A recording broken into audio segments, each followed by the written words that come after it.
noite, meus amigos. Estamos aqui de volta. Vou começar aqui dando alguns avisos. O primeiro é que na próxima quarta-feira, dia 19, às 19 horas, haverá ali na E-Realizações, na Rua França Pinto 498, o lançamento do livro do filósofo brasileiro Mário Ferreira dos Santos, o livro Tratado de Simbólica. E o lançamento será precedido de duas palestras, uma minha, às 8 horas, 20 horas, e outra do Luiz Mauro de Samartino, às 20h30. Então, em primeiro lugar, parabéns à Realizações por lançar mais esse livro do Mário Ferreira dos Santos. Finalmente estamos tirando o Mário do limbo. Eu considero que essa ocultação, o esquecimento do Mário Ferreira dos Santos é o maior sintoma da estupidez, da inépcia brasileira. O Mário foi um dos 2 ou 3 maiores filósofos do século XX, isso eu não tenho a menor dúvida. Mas acontece que o universo dele é tão vasto, é uma inteligência tão profunda, é um universo de conhecimento tão descomunal, que simplesmente não cabe na cultura brasileira. O Mário é maior do que toda a cultura brasileira junta. A amplitude dele é incomparável. Então, simplesmente não cabe. A cultura brasileira está acostumada, né? Então, amigo meu, Jerônimo Moscardo, que foi ministro da Cultura no tempo do Itamar, ele dizia que os assuntos da cultura brasileira, os assuntos da nossa literatura, é assim: ele usou minha pasta de dente, ele usou minha cueca, ele passou a mão na minha bunda. Esse era o horizonte máximo de preocupação, né? Você lê a obra inteira do Luiz Fernando Veríssimo, por exemplo, isso não vai passar disso aí. Quer dizer, é tudo fofoquinha, besteirinha, coisinha provinciana, de repente aparece aí, né? Ou então é essa repetição da vulgata marxista, comunista mais idiota. O sujeito no Brasil ele faz isso, ele repete ali aquelas publicações da KGB, ele vira professor titular, né? Então, de repente aparece um homem do tamanho do Mário Ferreira dos Santos, realmente não cabe. Então, o que tem que fazer? Faz de conta que não existe. Mas, olha, quando o Brasil não existir mais, ainda se conhecerá o Mário Ferreira dos Santos. O segundo aviso é o seguinte: vocês, por favor, leiam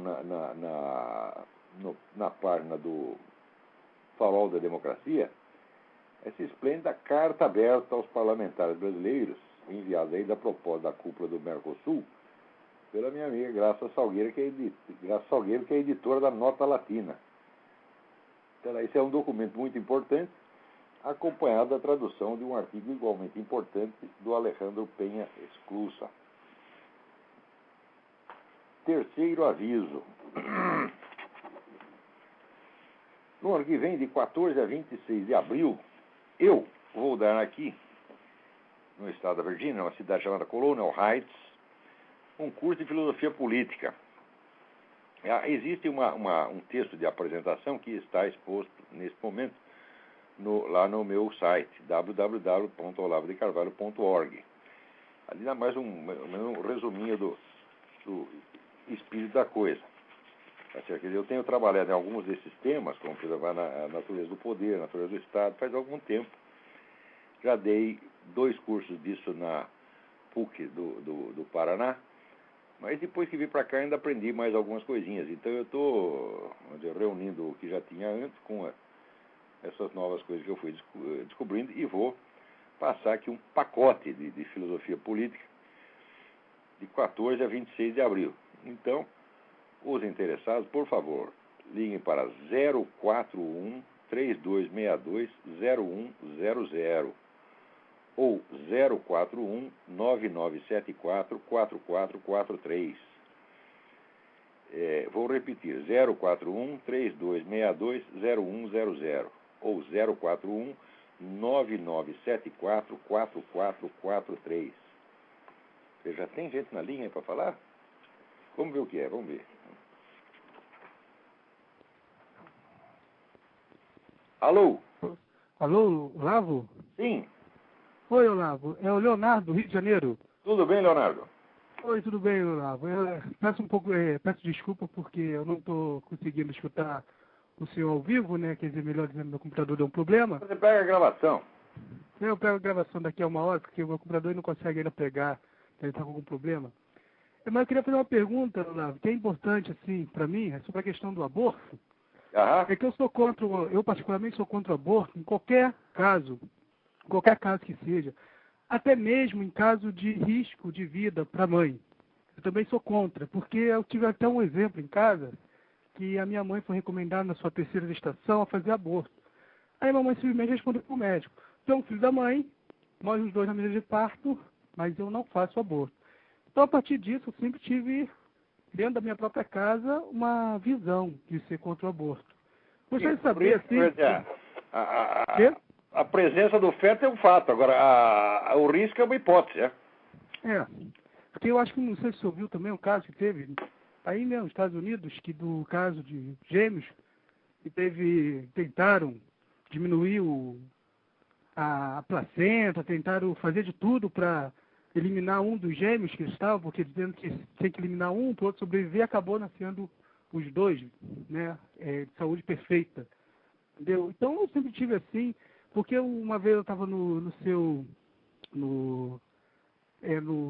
Orkut, né, que fez em sua homenagem, e tinha pessoas lá discutindo e sendo a favor do aborto, no caso de risco de vida da mãe. Eu sou praticamente contra qualquer tipo de aborto. É isso que eu queria deixar, né, porque uma resposta clara, assim, do senhor, porque hoje eu comprei a sua quinta edição, consegui achar no sebo a sua quinta edição do Obseu Coletivo, e mais eu fiquei feliz desse assunto, porque eu acho que é um assunto de extrema importância no Brasil, tem que ser discutida para não passar essa lei absurda que querem fazer que nós brasileiros engolimos essa lei que não dá para engolir. Sim, olha, no caso de risco de vida para a mãe, eu não tenho opinião nenhuma, eu prefiro não me pronunciar sobre isso, porque eu não cheguei a uma conclusão ainda. Mas, de modo geral, quer dizer, o aborto é um homicídio caracterizadamente, né? E mesmo que a pessoa tenha alguma dúvida quanto a isso, né, não existe nenhuma prova de que o feto é um ser humano ou não é um ser humano. Isso é impossível porque depende de perspectivas, de premissas que cada um adota. Então você tem meio a meio. Se tem meio a meio, significa que o aborto na melhor das hipóteses, ele é 50% de possibilidade de um homicídio. Ora, quem é que tem o direito de arriscar a vida do outro em 50%? Ninguém tem. Então, o aborto não é nem para conversar, não é nem para aceitar a discussão. É para mandar tomar no cu direto. Abortista é criminoso, é uma mentalidade monstruosa, ele gosta de abortar, ele gosta de matar os fetos. Eu não tenho a menor dúvida, as pessoas têm satisfação nisso. Tem muita gente que está nisso, que está metido em rito satânico. Esse pessoal das chamadas católicas pelo direito desse dia são uma organização satânica, faz rito satânico, publica poemas em louvor de Satanás, e essa matança de crianças, para eles, tem significado ritual. Essa gente tinha que estar toda na cadeia. Tá, e todo abortista é contaminado por essa mesma mentalidade. Quer dizer, não tem perdão, não é uma questão de mera diferença de ideias. Você tem sua opinião, eu tenho a minha. Sua opinião, caralho, sua opinião é criminosa. Não venha com a doutrina criminosa para cima de mim, querendo matar pessoas e achando que é bonito. Tá certo? A resposta é: vai tomar no cu. Essa resposta você tem que dar. Porque até os próprios médicos, sérios médicos... A gente aceita discussão séria de ideia séria. Agora o nego vem com uma coisa dessa e quer parecer respeitável. Ora, porra. De médicos sérios... Você gosta de aborto, que se aborte a si mesmo. Uma vez propus, quer dizer, o aborto voluntário retroativo. Você gosta de aborto, você aborta você mesmo retroativamente. Suprima-se. Suma-se. Como diz o americano, drop dead. Entendeu? Porque aqui eu já escutei comentários, tem um site que é muito bom, o site do Provida, né? O pessoal colocou, e os médicos falando que até o caso de aborto terapêutico, que eles chamam, que é um termo pejorativo, é raríssimo. É raríssimo. O médico não pode salvar tanta vida. Esse charlata desse ministro Temporão aí, fica dizendo que tem uma epidemia de mulheres morrendo por causa de aborto ilegal. Tem nada, tem 7, 8 por ano, porra. Não, que ele fala assim, é raro o médico hoje em dia ficar de braços cruzados perante o aborto. Antigamente, alguns anos atrás, o médico ficava de braços cruzados, mas não fazia o aborto. Tinha uma questão ética de não fazer. Hoje em dia ele tem todos os recursos para não fazer e quer fazer. Mas quer fazer, exatamente. Eles estão falando de ter uma satisfação, um negócio sádico, maluco, tá entendendo? Eu estou com o saco cheio já de dar atenção para maluco, que vem com ideias criminosas para cima da gente e quer que a gente ouça aquilo, sabe, com a maior cara de respeito. Pois é, né? Como diz, não, isso aí é essa liberdade de opinião. Bom, a liberdade de ser idiota. Você tem. Agora, quando a idiotice passa do limite, começa a ser idiotice criminosa, você não tem mais direito, não. Eu acho que ninguém tem o direito de ser a favor do aborto. Eu acho que ninguém pode pregar uma ideia dessa. Isso é a mesma coisa que pregar nazismo, pregar genocídio, né? Pregar eutanásia, pregar pedofilia. É a mesmíssima coisa. Tem que calar a boca e mandar tomar no cu. Pois é, Olavo. É isso mesmo, Olavo. Então, deixar um abraço para tu aí, para tu continuar o teu programa. Boa sorte, vai em frente aí. Tá ok. Um abraço. Abraço. Eu queria aqui também alertar os ouvintes para um site muito interessante. www.aristoi.com.br, que é um site feito aí pelo Lucas Mafalda e Silvio Grimaldi, que está planejando, vamos dizer, a edição de uma série de livros conservadores indispensáveis ao conhecimento do pensamento conservador, né? Porque sabe o que se entende por conservadorismo no Brasil? É aquele recorte monstruoso feito pelo Dr. Emir Sader e outros cúmplices, né? Naquele maldito dicionário crítico do pensamento de direita, em que não tem um único pensador de direita lá. Primeiro, porque os autores não leram. Segundo, porque eles não querem que vocês leiam. Tá certo? Então, eu há anos estou dizendo isso, que existe um déficit de aproximadamente 2.000 livros para poder ter um debate, para poder começar a ter um debate político no Brasil, tem um déficit de 2.000 livros conservadores. Porque se é para ter uma discussão, então as ideias dos dois lados têm que estar conhecidas. Agora, o fato é o seguinte, o aparato editorial brasileiro é dominado pelo Partido Comunista desde os anos 30. Quem não puxa o saco do Partido Comunista não sobe na vida literária nacional. É boicotado, tá certo? Às vezes consegue uma vitória, às vezes o nego, quando está aos 90 anos, né, consegue um reconhecimento, como aconteceu com o meu amigo Antônio Olinto. Antônio Olinto, né, embora fosse, vamos dizer, a gentileza em pessoa, embora ele, como adido cultural na nossa embaixada em Londres, ele vivesse ajudando os esquerdistas que chegavam lá fugindo da ditadura, ele era pessoalmente um homem conservador. Então, apesar de todos os favores recebidos, os caras odiavam ele. Resultado, durante mais de 20 anos, o nome do Antônio Olinto ficou proibido na imprensa literária nacional. Daí, no fim, quando o homem já está velhinho, tá certo? Bota ele lá na Academia Brasileira de Letras e já tem gente reclamando, né? Quer dizer, mas é uma vitória tardia, tá certo? Eu acho que, quando o reconhecimento é muito tardio, olha, a gente tem que pensar em como o Groucho Marx. Groucho Marx, quando deram a Legião de Honra, a Legião d'Honneur para ele na França, ele estava já com quase 90 anos, né? Botaram lá a medalha nele, daí o repórter veio entrevistar, quais são suas impressões, senhor Marx? Ele disse, eu preferi uma boa ereção. Então, homenagem para velhinho, né? Eu, quando for velhinho, quiser fazer homenagem, vai tomar no cu, não quero homenagem nenhuma, porra. Entendeu? Então, deem uma olhada aí na página www.aristoi.com.br, que é dedicada à educação liberal, tá certo? E também tem esse plano de edições que tenciona desfazer esse monstruoso desequilíbrio que existe no repertório de informações à disposição do leitor brasileiro, né? Agora aqui, eu fico sabendo, através do Orkut, pela minha amiga Daniela Gouveia, que tem um sujeito lá no rádio dizendo que quem lê o Olavo fica burro. Ele deve ter lido muito, então, né? Então, para de ler meus artigos, rapaz. Raimundo Carreiro, olha aqui, ele faz um programa junto com o tal do Marcelo Pelizoli. Marcelo Pelizoli é o sujeito que elaborou, né, aquele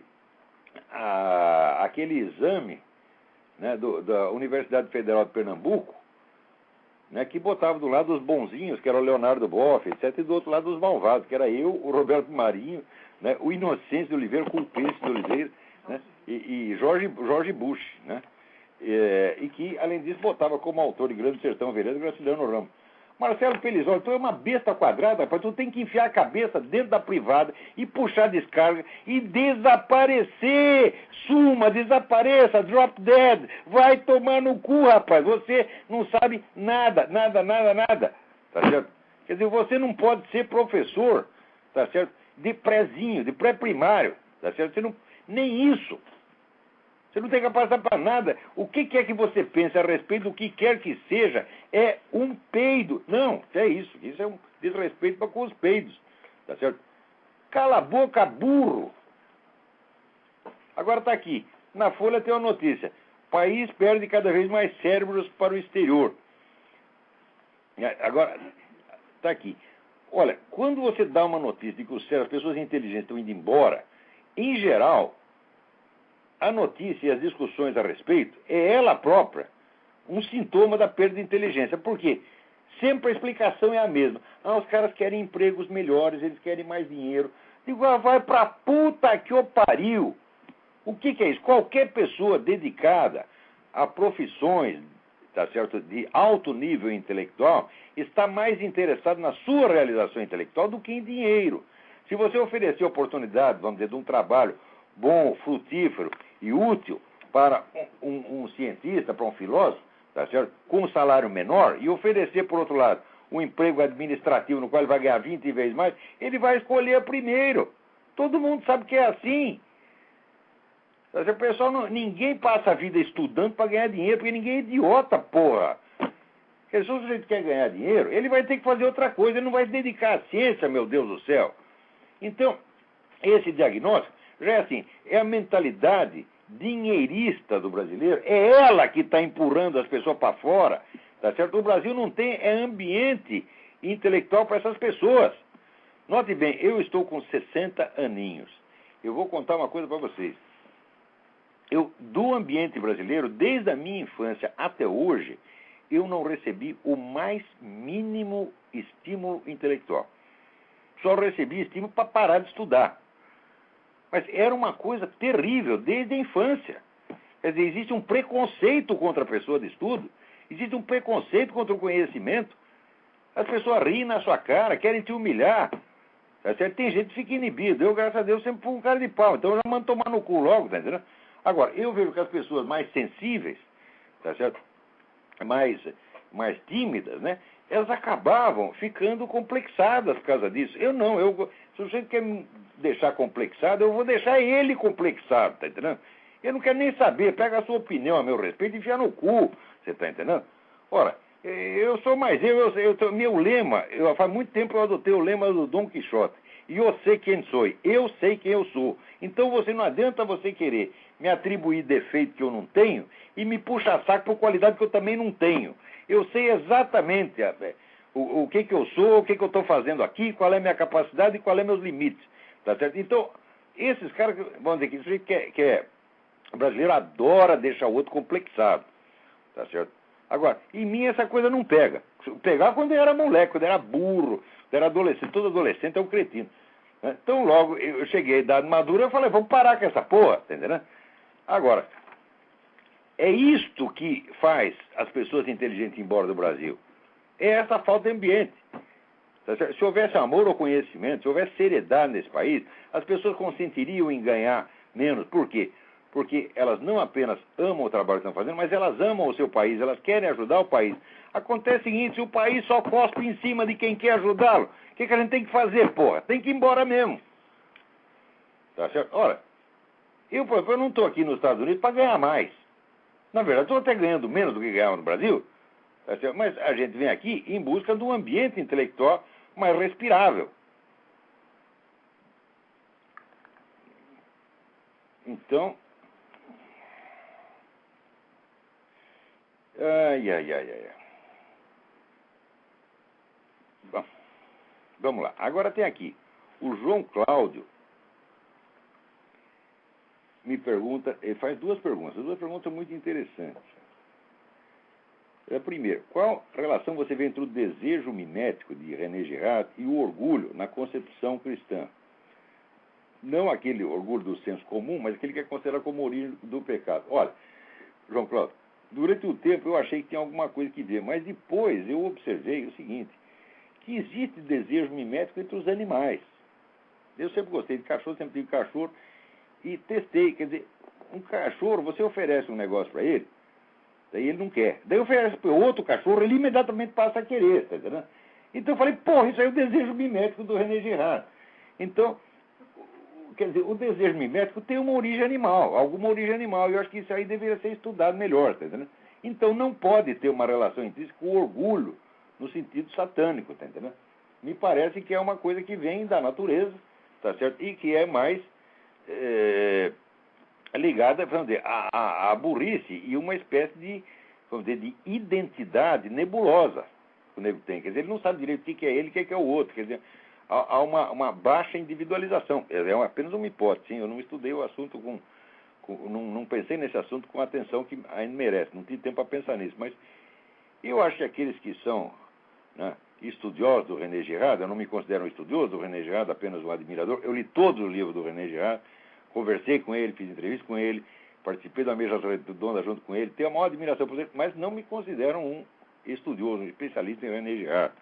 Aqueles que são, então, vejam isso, observem esse fenômeno do desejo mimético entre os animais e vejam no que isso pode alterar as concepções do René Girard, porque parece que o Girard considera o desejo mimético como uma coisa especificamente humana. Eu digo, e aqui tem uma prova experimental de que não é.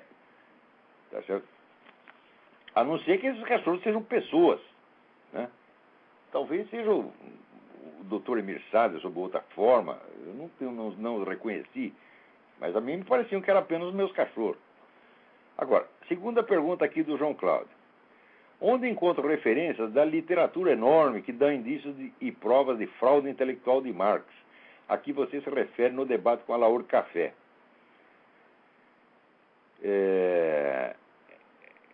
Então, está aqui, ele cita a minha frase. Os indícios, as provas da fraude intelectual de Marx são vastíssimas, é uma literatura enorme. Infelizmente, essa literatura no Brasil é desconhecida, porque o ensino universitário aqui é nessa base. Isso é redoma, quer dizer, você fica fechado dentro de uma redoma e só não pode saber nada do mundo exterior. Daí prossegue aqui o João Cláudio. Estou muito interessado nela porque estudo em uma universidade pública, a Unicamp. A Unicamp é a universidade desse seu Quartim de Moraes, aquele palhaço vigarista. Vigarista, tá ouvindo bem o Quartim de Moraes? Vigarista, mentiroso do caralho. Que sai se alardeando que foi condenado por um crime, e daí quando a gente acusa ele do mesmo crime, ele diz que a gente é caluniador. Ora, vai pra merda. Né? Como é que um sujeito desse, esse cara não tem moral, você tá entendendo? Para ser instrutor de futebol e é professor de ciência política lá na Unicamp, parece que é chefe de departamento. Isso é uma vergonha, porra. O cara, ele desde que ele existe, ele só trabalha pro Partido Comunista, ele só faz propaganda comunista. Ele nunca leu nada fora disso. Não tem nem cultura. Quartinho, tu não tem capacidade, tá certo?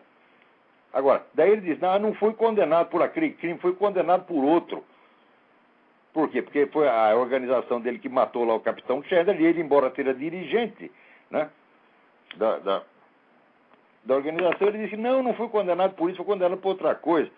Ora, porra, mas foi você que ficou se gabando disso. Já foi, aquela ação me rendeu 2 anos de condenação, daí eu repito isso e ele me acusa de caluniador. Caluniador é a puta que eu pariu, seu vagabundo. Bom, mas isso é só para você, estou falando disso só para ter uma ideia do nível, tá certo? Do que se chama professor universitário no Brasil hoje. Tá certo? Que são pessoas que eu não entregaria o meu cachorro para eles treinarem. Não tenho confiança nem para treinar como treinador de cachorro, quanto mais como professor e professor universitário. E você entrega o cachorro, ele vai ensinar o cachorro a bater carteira, né? Cheirar a coca, daqui a pouco chega o cachorro drogado, porra. Né? Então, vamos dar. Então, daí que prossegue aqui o João Cláudio. E muito pouco se ouve da crítica ao marxismo. A Marx é claro, mas aí é o tempo do comunismo, é o tempo do stalinismo. O chefe daí da filosofia política não é esse Quartim de Moraes, que é um homem que puxa o saco de Stalin, ele gosta de Stalin, porra. Você está entendendo? Ora, vá merda. Daí pede o João Cláudio algumas referências sobre essa questão da fraude intelectual de Marx. Olha, existe... Fraude intelectual é um modo de dizer, porque uma coisa é... Quando a gente fala fraude intelectual, é quando vamos dizer, uma fraude na concepção. Isso não quer dizer um erro de concepção. Uma coisa é erro, outra coisa é fraude. A fraude é quando você vê que o sujeito falseia propositadamente os conceitos que ele está usando para chegar a um resultado predeterminado. Isso ele faz. Agora, existe outra coisa que é a fraude material. E Marx faz as duas. Então, vamos lá. Com relação à fraude intelectual, sugiro que você leia o capítulo correspondente a Marx na History of Political Ideas de Eric Voegelin, tá certo? Que após demonstrar o que ele faz lá, como é que ele faz a maquiagem na filosofia de Hegel, tá certo? Para chegar a um resultado predeterminado, ele chama Marx literalmente de intellectual swindler, quer dizer, vigarista intelectual. Ainda mais nesse sentido, né, existe o livro do Paul Johnson, Intellectuals, os intelectuais, que tem uma tradução brasileira pela editora Imago, né, os intelectuais. Né. Agora, indo mais para a fraude material mesmo, tem o livro do Nathaniel Weil, W-E-Y-L, Karl Marx, Racist, Karl Marx, racista. Então, está lá as inumeráveis, né, demonstrações de racismo na obra de Karl Marx, são encobertas pelos seus discípulos, seguidores de puxa-saco, chupadores de pica. Né? Peraí, tem alguém esperando, mas deixa eu acabar de ler a lista, pelo menos. Porra, peraí, calma aí. Então, depois tem o livro do pastor Richard Wurmbrand. Wurmbrand é W-U-R-M-B-R-A-N-D. O livro chama-se Marx and Satan, Marx e Satã. Existe uma tradução, pelo menos parcial disto, pela entidade chamada Voz dos Mártires, aí em Paraná, no Brasil. Mas se você botar ali no site www.bookfinder.com, bota lá Richard Wurmbrand, Marx and Satan, você vai achar. Então, esse sujeito mostra, esse autor que foi prisioneiro de campos de concentração comunista por 16 anos, tá certo? E sofreu torturas horríveis, foi examinado por uma junta médica na ONU, com um exame de corpo de delito, comprovado fisicamente as torturas. Não é que nem essas alegadas torturas aí de Guantánamo, que fala, tem tortura, nunca aparece um corpo de delito, não aparece um sujeito, tá certo, com um machucadinho, com o dedo quebrado, com o olho roxo, com um hematomazinho de 3 milímetros por 3 milímetros, nunca aparece. Agora, o Richard Wurmbrand foi feito exame de corpo de delito por uma comissão na ONU, diante de representantes de todos os países, e foi comprovado que o sujeito sofreu torturas medonhas durante longo tempo.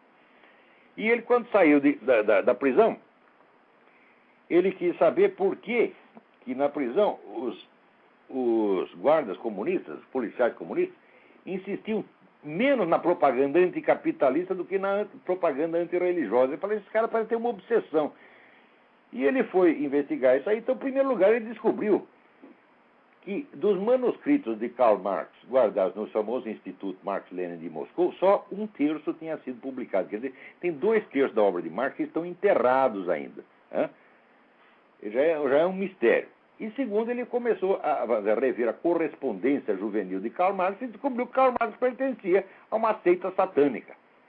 Isso é um dado de juventude, até que já foi ocultado por todos os biógrafos de Marx.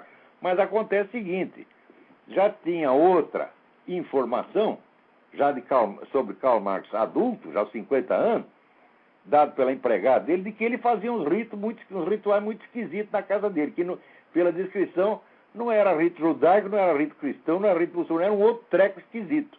Tá entendendo? Então, está aí, quer dizer, a biografia de Karl Marx é outra fraude. Também existe um livro importantíssimo, Leslie R.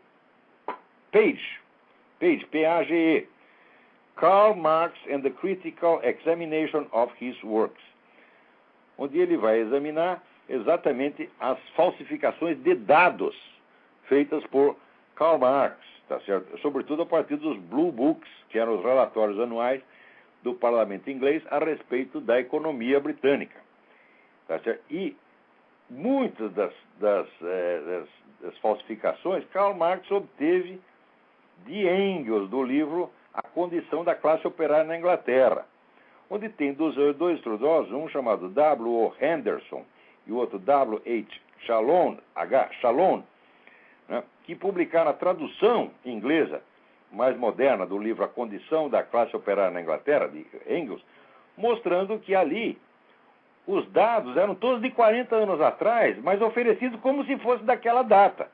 Então, quer dizer, a condição da classe operária na Inglaterra estava melhorando e o Engels maquiou tudo para que parecesse estar piorando.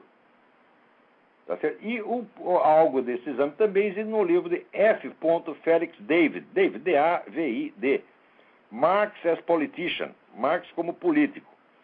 Então fica aí essas dicas. O livro do Leslie Page, Karl Marx and the Critical Examination of His Work, foi editado em Londres em 1987. E o do Felix David, Marx as Politician, em 1983. O livro do Paul Johnson não precisa dar data, porque tem a tradução brasileira, tem várias edições. History of Political Ideas, do Eric Wegener, foi editado pela Universidade do Missouri, dentro da coleção da Collected Works, de Eric Wegener, que é uma coleção que todo mundo devia ter em casa. É um livro, olha, isso aqui é um fenômeno. Porque exatamente ele é o anti-Marx, no sentido de que o Wegener é um absurdo de probidade intelectual. Ele começou a escrever esse History of Political Ideas, depois de ter escrito 8 volumes, ele achou que o projeto tinha dado errado. Falou, não, isso aqui negócio não está bom, porque o conceito de ideia política é meio embrulhado, não é assim. Tem que fazer outra coisa. Parou tudo, começou tudo de novo, outro projeto completamente diferente.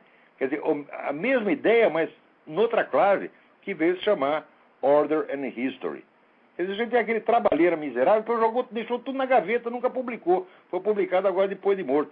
E é uma obra-prima, quer dizer, aquilo que o professor jogou na gaveta era uma obra-prima.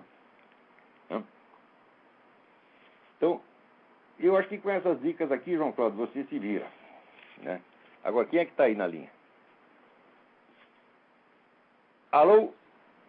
Alô? Alô? Sim. É Olavo? Sim, ele mesmo. Tudo bom, Olavo? Tudo bem, quem está falando aí? Edna, eu sou uma paranaense paulista, é assim que eu digo. Eu não entendi o seu primeiro nome, por favor. Edna. Edna, tudo bem, Edna? Tudo. Olavo, primeiro, parabéns pela tua postura, por ser essa pessoa linda, combatente da esquerda, tanto quanto nós aqui no Brasil. Ou melhor, uma parte bem pequena. Obrigado. Olavo, eu queria lhe fazer uma pergunta, talvez eu fuja um pouquinho daquilo que tu está explanando. Eu queria que você me dissesse o que você está achando do PT em conclamar agora esse plebiscito. Ricardo Berzoini foi eleito hoje novamente, tu está sabendo. E eles fazem uma pergunta... Sabendo agora. Sim, foi eleito. E eles fizeram um formulário com a seguinte pergunta.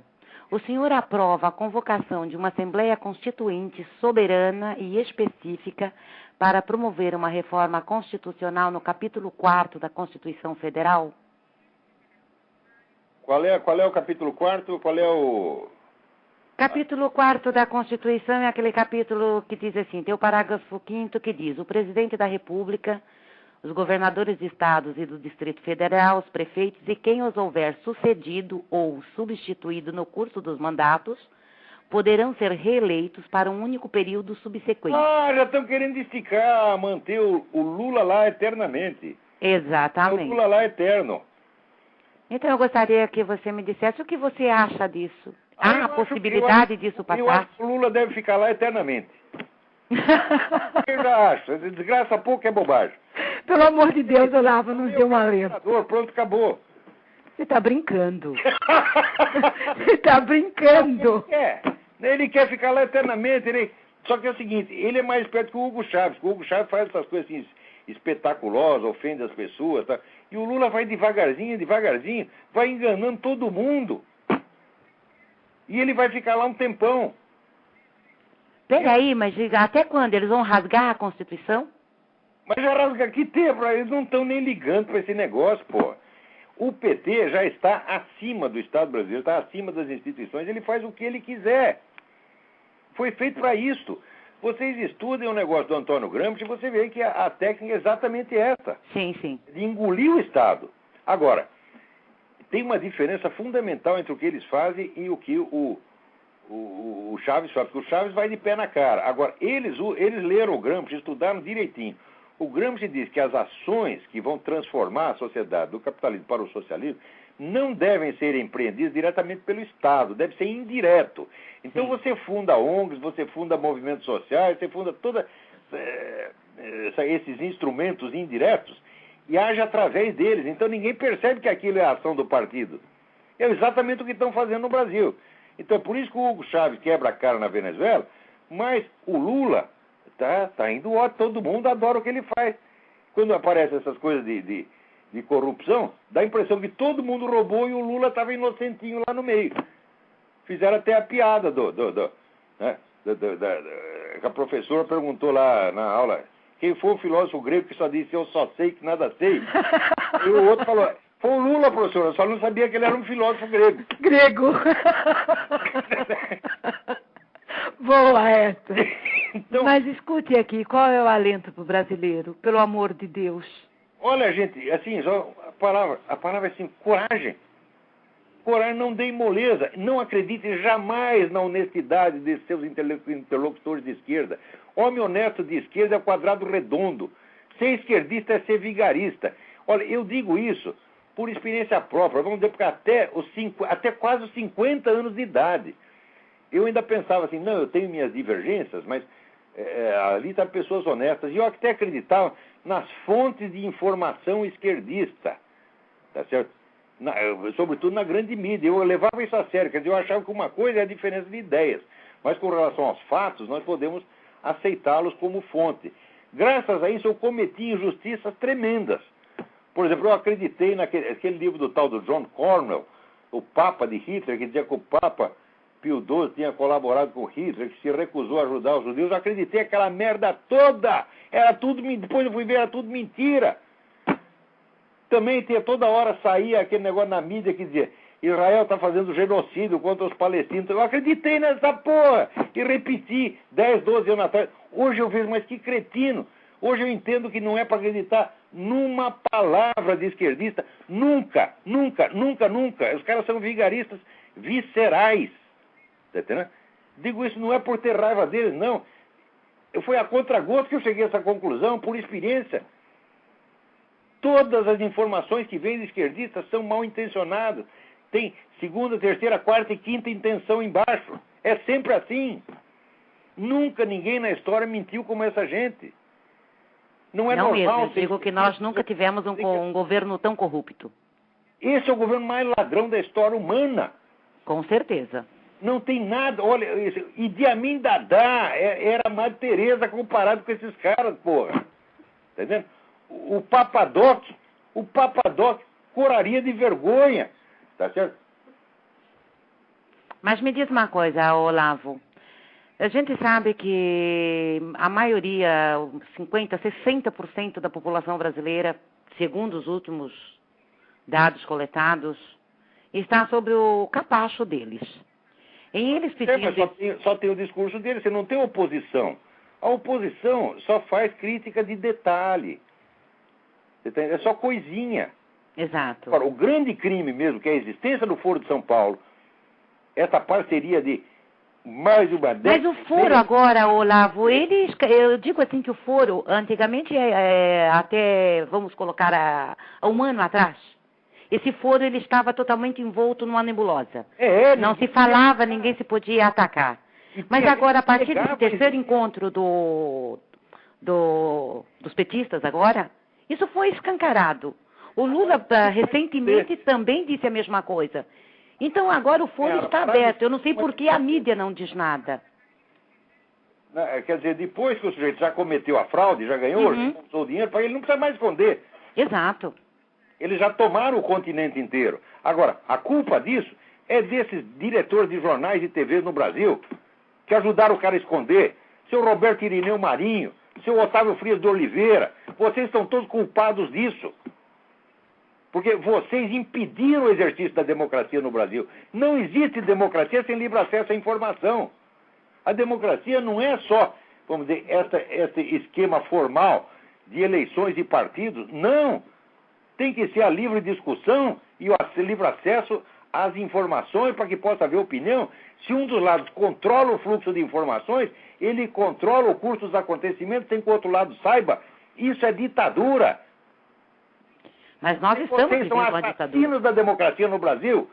Otávio Frias Filho, você é um assassino da democracia no Brasil. Roberto Irineu Marinho, você é um assassino da democracia no Brasil.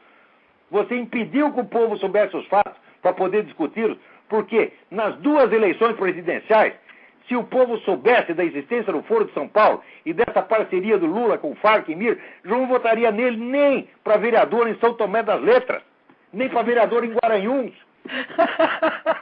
Ele está tentando agora, saiu uma agora que ele está tentando ser senador, tá sabendo, né?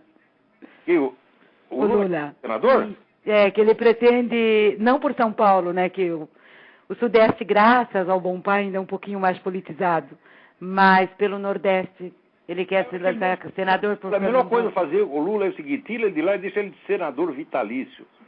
De maneira que ele nem precise comparecer nas sessões, ele de preferência não compareça mesmo. Não, eu prefiro que ele vá para Cuba. Isso, é para ser senador vitalício em Cuba, tá aí uma boa ideia. O Fidel está morrendo, põe lá o Lula no lugar do Fidel. Exatamente. Mas Federer encarna... Ele não é filhote do Fidel. Agora, o que eu fico mais bravo não é que os comunistas sejam comunistas, que a gente sabe que eles são assim mesmo, eles não têm conserto. Agora, e cara que não é comunista e colabora com eles, ou por dinheiro, ou por covardia, ou por comodismo, ou por interesse, esses é que são piores. Olha, Olavo, eu só sei que o Brasil chegou numa situação que eu jamais, você tem 60 anos, eu tenho 50 anos, e eu jamais imaginei vê-lo chegar aonde chegou. Não dá, eu não consigo imaginar, eu que sempre fui um cara pessimista, sempre espero o pior, a coisa transcendeu as minhas expectativas, 50 mil brasileiros morrendo por ano assassinados. Sim. Isso é 2 guerras do Iraque por ano. Exato. E o pessoal fica discutindo o quê? A CPMF. Quer dizer, eles se preocupam tanto com o dinheiro, eles têm tanto amor ao dinheiro. Agora, 50 mil brasileiros por ano podem morrer e ninguém faz nada. Ora, existem 50... Olha, fatos. 50 mil brasileiros morrem por ano. Fato número 2. A maior parte disso é ligada a narcotráfico. Fato número 3. Quem controla o narcotráfico no Brasil é a Farc. Fato número 4. O presidente da República é um parceiro político da Farc. Esse presidente tem que ser tirado de lá. Urgentemente, tem que ir para a cadeia. Esse homem é um traidor do Brasil. Esse homem negocia em segredo com o Farc, com o MIR, com o sequestrador, com o narcotraficante. Ele confessa isso porque ele já não tem mais medo de ser punido. Exatamente, a impunidade venceu. Quer dizer, agora diz que tem Forças Armadas, cadê a honra das Forças Armadas? Que honra coisa nenhuma. Esse pessoal quer bater continência, quer pregar condecoração na Dona Marisa, tá certo? Absurdo. O que fez a Dona Marisa em benefício do país? Nada. Botou uma estrela lá no jardim uma estrela vermelha no jardim do palácio? É isso que essa mulher fez? Não, ela ama tanto o país que ela pediu a cidadania italiana dela, não? Olha, basta isso. Basta Acabou? isso pra você ver. Isso já é cuspir na cara do país. Exatamente. Na cara do próprio marido. Olha, confio tanto na gestão do meu marido que vou arrumar uma cidadania extra para dar no pé quando o negócio engrossar. Ele vai no país, mas na Itália vai sobrar um pouquinho para mim. Você sabe que isso me deu um lenitivo quando ela pediu. Falei, quem sabe elas já estão devendo alguma coisa e nós nos livramos deles. Pois é, vai embora para a Itália logo. Com certeza. Ressuscita Gramsci por lá, por favor. Na Itália ninguém mais liga para Gramsci, né? O Partido Comunista Italiano já mudou de nome. É Partido da Esquerda Democrática, qualquer... Então procure onde está o túmulo dele e se enterre por lá. Pois é. Olha, Olavo, adorei falar contigo. Muito Eu espero de coração que o Brasil tenha, assim, que o Natal, que Jesus faça alguma coisa por todos, que ilumine a todos. Nós temos que rezar muito, mas o que nós mais temos que pedir é, Deus, nos dê coragem. Para enfrentá-los. Faça que nós sejamos verdadeiros seres humanos, não lagartixa, tatu-bola, para não falar viado. Tá entendendo? É verdade. Sem desdouro para os gays, porque eu já sei muito gay corajoso ao longo da história. Mas existe a viadagem moral, tá, que é muito pior do que a viadagem anal, você está entendendo? É verdade. Esse aqui é o problema da viadagem cerebral. É verdade. É porque o viado é o sujeito que ele dá o rabo dele. Agora, esses caras dão o dos outros, eles dão o nosso, pô. Dão o nosso, é verdade. É verdade. Olha, querido, tudo de bom para você. Muito obrigado pela sua participação. Que você persiga tudo aquilo que você tem feito até agora, que continue assim, torcendo pelo Brasil de fora, claro, e nós aqui estamos na melhor das intenções. Essa luta aí para ver se pelo menos Deus perdoa meus pecados, entendeu? Olha, eu vou fazer todo o possível. Quando não der mais, eu digo assim, eu vou fazer como você, eu vou embora. Eu quero arrumar um pretexto por Jesus Cristo dizer alguma coisa a meu favor no juízo final, né? Mas nós temos Jesus no coração. Isso eles não nos tiram. Ah, não tiro, de jeito nenhum. Pode ter certeza.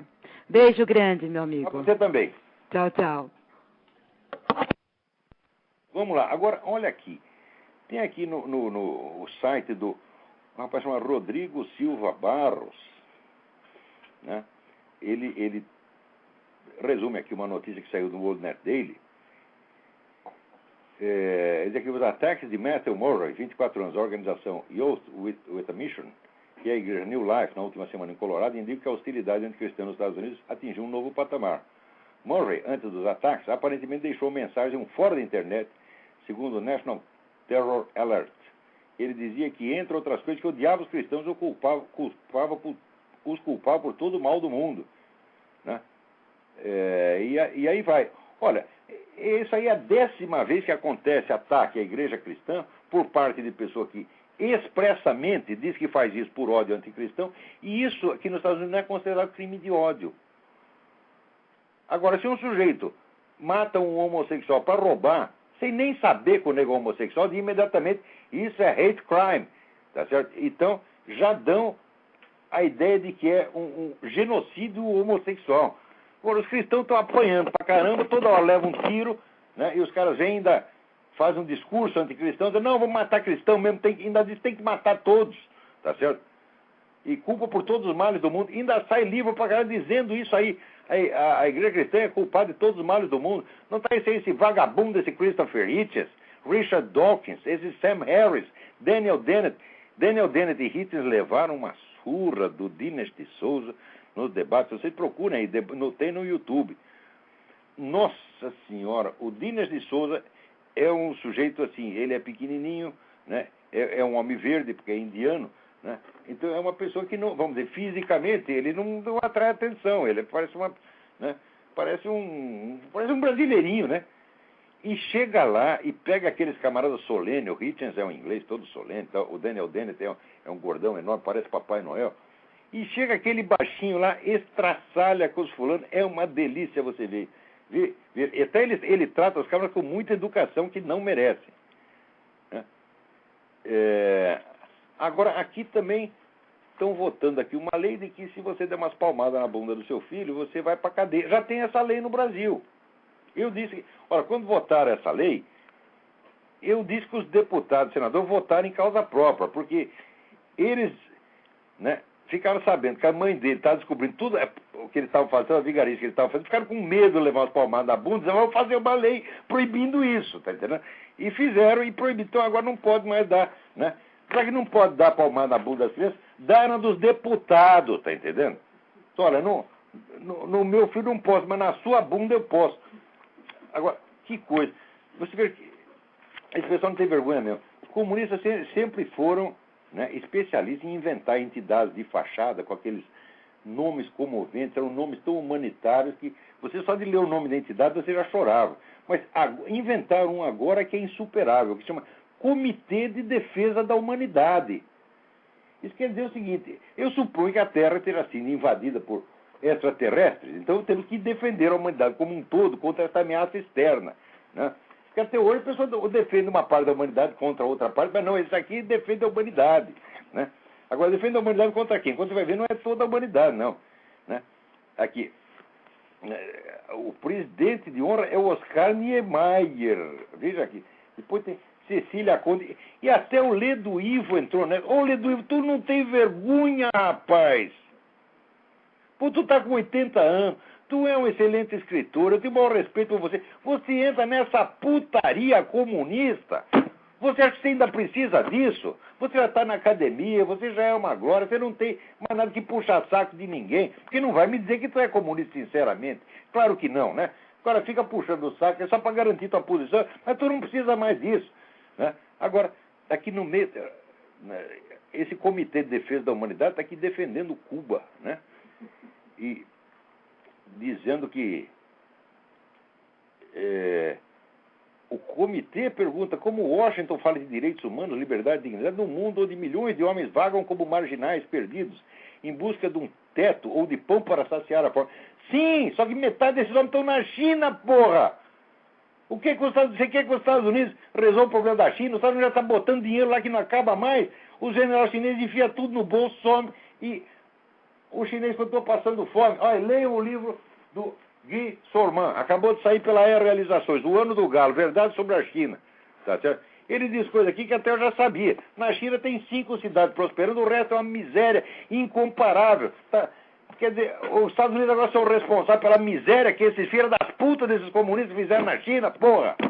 Olha, ninguém na história humana conseguiu matar tanta gente de fome quanto o regime comunista. Mais ainda, ninguém matou tantos comunistas quanto os comunistas. Você faz a lista aí, né? Quantos comunistas foram mortos por regime de direita, não dá 1/1000 do que foi morto por Mao Tse Tung e Stalin, porra. E o próprio Fidel Castro. Agora, aqui o comitê diz que os Estados Unidos aqui, presta atenção, colonizaram, exploraram, invadiram, disseminaram enfermidades, exterminaram nações inteiras. Cato, cite uma. Eu cito várias. A Ucrânia foi destruída totalmente, a cultura ucraniana, e a Ucrânia foi destruída totalmente pelos soviéticos.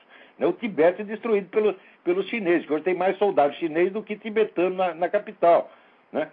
Destrui com impunidade patrimônios históricos. Vai ver o patrimônio histórico do Tibete. Vai ver o que fizeram no Afeganistão.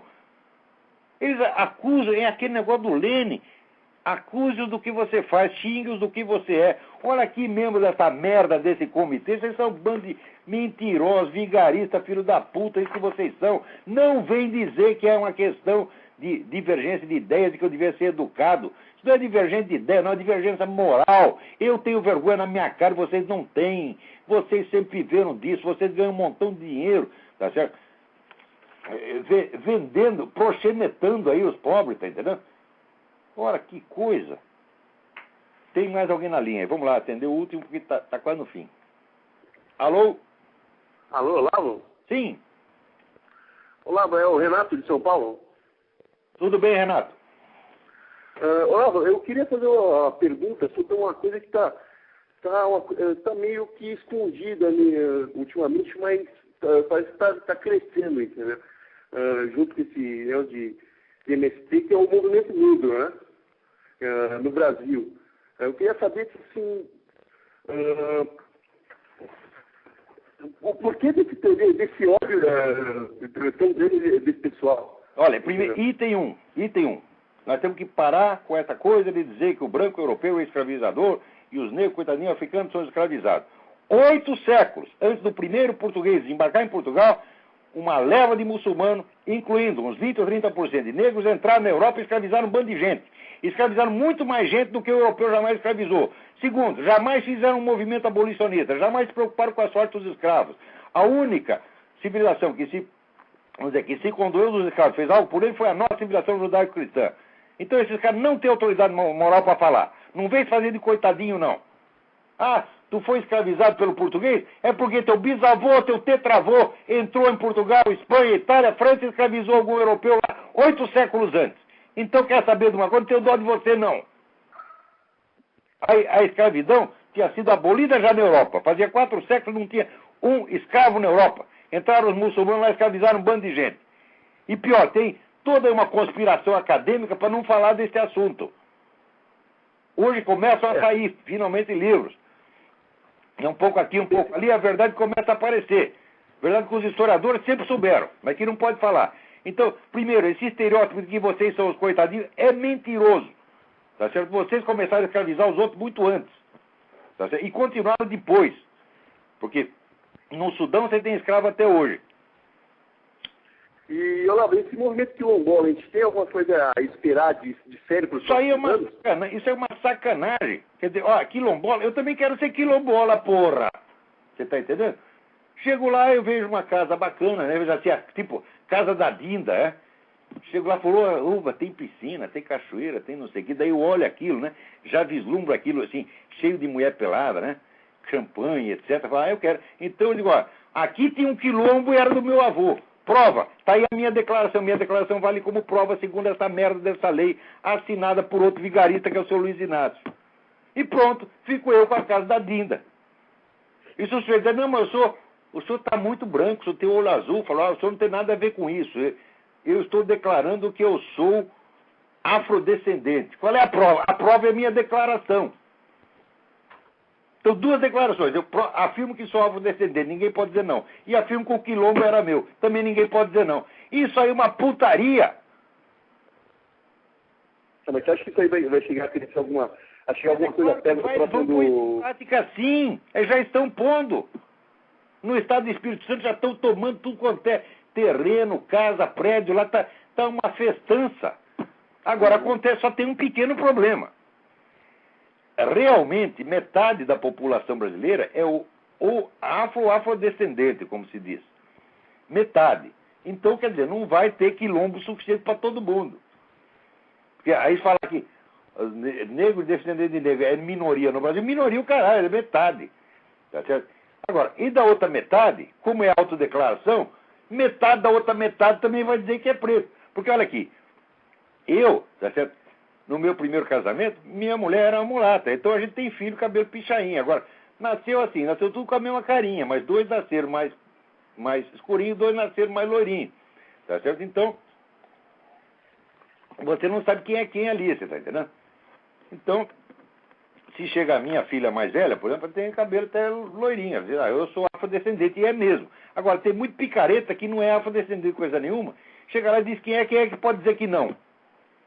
Até eu, né? Chega lá o sujeito, olha aqui, eu sou... Né? Não tem aquele... Se você leva isso em última instância, você vai... Se você leva isso em última instância, lá, você começa a falar até em afrodescendente em Portugal. Então eu chego lá, né? Como é o seu nome? Né? Meu nome é Wolfgang Weber. O que você é? Africano. Pronto. Você está entendendo? Daí vai chegar aquele bando de alemão lá do Rio Grande do Sul, tudo dizendo que é preto, e pegando um quilombo para ele. Isso é uma palhaçada. Se você leva isso em última instância, lá, você fala em afrodescendência em Portugal. Você tem tribos da África subsaariana, coisa do Israel ali próximo, que invadem Portugal durante o 6º, 7º século. Peraí, não te ouvi, houve uma interferência no som, não te ouvi.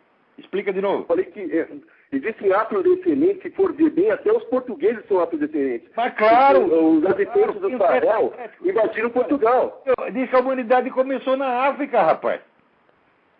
É certo? Então, sangue africano, todo mundo tem um pouco.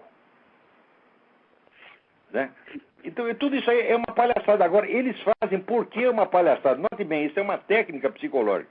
Você faz uma coisa absurda e obriga o sujeito a aceitar o absurdo e ainda tem que fazer cara de respeitabilidade. Você tem que cara que a coisa é séria. Isso desmantela a mente do outro, desmantela a psique, desmantela a inteligência. Ele já faz de propósito, isso aí é engenharia comportamental. Vamos fazer uma lei bem absurda, tá certo? E vamos expor aquilo como se fosse uma coisa seríssima. E quem não gostar, a gente manda pra cadeia. Tá certo? Então, é a técnica da rainha de copas, você tá entendendo? É a lei absurda que ela impressiona e ela é obedecida por ser absurda. Tudo isso é de uma malícia, de uma maldade psicológica fora do comum. E acaba funcionando também porque as pessoas procuram tirar proveito disso, né? Quem que trouxe alguns querem todo mundo ganhar dinheiro ali, careta? Se acovarda, principalmente brasileiro, né? Não tem nada. Muito obrigado pela sua participação. E com isso já estamos aqui, né? Tem...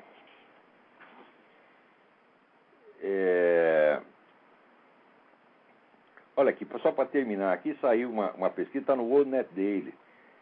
Né? The Danger of Gun-Free Zones, o perigo das áreas livres de armas. Né? Olha, as áreas onde as armas são proibidas é onde a maior concentração de homicídio em massa que existe. Quer dizer, edifícios oficiais, hospitais, lojas de conveniência, estúdio de TV, cadeias de restaurantes. Esses lugares são preferidos pelos serial killers e assassinos em massa. Eles vão lá porque eles sabem que não tem ninguém armado lá. Né? Vê se vai entrar alguém na Assembleia da National Rifle Association. Né? Ninguém vai lá, porra. O primeiro tiro que você der, você leva 20. Né? Então é aí. Bom, gente, até a semana que vem. Muito obrigado a todos.